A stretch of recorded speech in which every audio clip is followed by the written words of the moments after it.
ডাল বাটাবাটির ঝামেলা ছাড়া কম সময়ে মজাদার মুচমুচে পেঁয়াজি যদি খেতে চান তাহলে আজকের রেসিপিটা আপনার জন্য। পেঁয়াজি হবে কুড়মুড়ে মুচমুচে, ঠান্ডা হবার পরেও এটা অনেকক্ষণ ধরে ক্রিস্পি থাকবে। আশা করছি আজকের রেসিপিটা আপনাদের অনেক ভালো লাগবে আর সহজ লাগবে। তাহলে আসুন শুরু করি। আজকের এই মজাদার পেঁয়াজি বানানোর জন্য সবার প্রথমে এক বাটি মসুর ডালকে জল দিয়ে ভালো করে কষলে 2 থেকে 3 বার ধুয়ে নিতে হবে। মানে ডালের ভেতরে অনেক নোংরা থাকে, নোংরাগুলো ধুয়ে ফেলে দিতে হবে। তো এই দেখুন ডালগুলো আমি খুব ভালো করে ধুয়ে নিয়ে এসেছি। এখন এই ডালগুলোকে ঘন্টা খানিক মতো এইভাবেই রেখে দেব। এতে করে ডালগুলো ভিজে অনেকটা নরম হয়ে যাবে। 1 ঘন্টা পর আমি আপনাদের দেখিয়ে দিচ্ছি, ডালগুলো কিন্তু একদম নরম হয়ে গেছে, দেখতে পাচ্ছেন ভেঙে ভেঙে যাচ্ছে। তো এই ডালগুলো আর আমরা বাটবো না, বাটাবাটির ঝামেলা ছাড়াই আজকে আমরা পেঁয়াজিটা তৈরি করব। এবার ডালগুলোকে একটা ছাঁকনির মধ্যে আমরা জল ঝরতে রেখে দেব। জলটা ভালো করে ঝরিয়ে নিতে হবে। তো মোটামুটি 2 থেকে 3 মিনিট এইভাবে রেখে দেব। 2-3 মিনিট পর জলটা ঝরে গেলে এই পাত্রের মধ্যে ডালগুলো নিয়ে নেব আর এর সাথে দিয়ে দেব 3 চামচ মতো বেসন, দিয়ে দেব স্বাদ মতো লবণ, দিয়ে দেব আদা রসুন বাটা 2 চামচ মতো। এখন সমস্ত উপকরণগুলো খুব ভালো করে মেখে নেব। যেহেতু আমরা ডাল না বেটে পেঁয়াজিটা তৈরি করব, ডালটা কিন্তু খুব ভালো করে চেপে চেপে এইভাবে মেখে নিতে হবে। খুব ভালো করে আমি ডালগুলোকে মেখে নিয়েছি।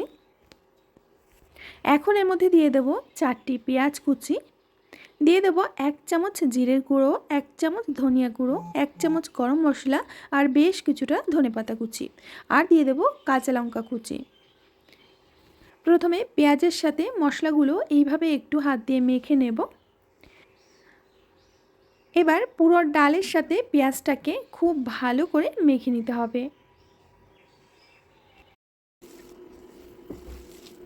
আমরা জানি যে পেঁয়াজি বানাতে গেলে মিশ্রণটা একটু আঠালো হতে হবে। এখানে মিশ্রণটা আঠালো করার জন্য এখানে আরও 2 চামচ বেসন দিয়ে দেব আর সাথে দিয়ে দেব 3 চামচ মতো চালের গুঁড়ো। আবারও খুব ভালো করে মিশিয়ে নেব। চালের গুঁড়ো দেওয়ার কারণে পেঁয়াজিগুলো বেশি পরিমাণে ক্রিস্পি হবে। মিশ্রণটা ভালো করে মিশিয়ে নিয়ে এর মধ্যে অল্প অল্প জল দিয়ে মেখে নিতে হবে। জলটা না দিলে মিশ্রণটা আঠালো হবে না, তো অল্প অল্প জল দিয়েই কিন্তু মিশ্রণটা মেখে নিতে হবে। পেঁয়াজের মিশ্রণটা মাখতে মাখতে আপনাদের একটা রিকোয়েস্ট করছি, রেসিপি দেখে যদি ভালো লাগে প্লিজ ভিডিওতে একটা লাইক করবেন, বেশি বেশি করে বন্ধুদের মধ্যে শেয়ার করবেন, আর প্লিজ চ্যানেলটিকে যদি এখনও না সাবস্ক্রাইব করে থাকেন সাবস্ক্রাইব করে আমার পাশেই থাকবেন। তো দেখুন মিশ্রণটা আমাদের একেবারেই রেডি হয়ে গেছে, ঠিক এরকমটাই লাগবে। অন্যদিকে আমি তেল গরম হতে দিয়েছিলাম। এখন গরম তেলের মধ্যে আমি একটি একটি করে পেঁয়াজি ছেড়ে দিচ্ছি। আমি একটু লম্বা লম্বা করে দিচ্ছি। আপনারা যে কোনো শেপে পেঁয়াজিগুলো ভাজতে পারেন। মিডিয়াম টু হাই ফ্লেমে পেঁয়াজিগুলো ভেজে নিতে হবে।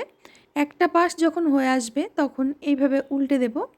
আর মিডিয়াম ফ্লেমে একটু সময় নিয়ে পেঁয়াজিগুলো ভাজলে পেঁয়াজিগুলো অনেকক্ষণ ধরে মুচমুচে থাকবে আর খেতেও দারুণ মজার লাগবে। একটা পাশ হয়ে গেলে আর একটা পাশ উল্টে দিচ্ছি, মানে উল্টে পাল্টে পেঁয়াজিগুলোকে একেবারে ক্রিস্পি করে ভেজে নেব। এই ক্রিস্পি করে ভাজতে মোটামুটি 5 থেকে 6 মিনিট কিন্তু সময় লেগে যাবে। দেখতেই পাচ্ছেন পেঁয়াজগুলো খুব সুন্দর একটা রং ধরে গেছে আর বেশ ক্রিস্পি হয়ে গেছে। এখন তেল থেকে নামিয়ে নেব। তো নাও বন্ধুরা, তৈরি হয়ে গেছে আজকে দারুণ মজার মুখরোচক মুচমুচে পেঁয়াজি, যেটা ডাল না বেটে আমরা খুব সহজে ঝটপট তৈরি করে নিয়েছি। আর আপনারা দেখেই বুঝতে পারছেন এটা কতটা পরিমাণে ক্রিস্পি হয়েছে।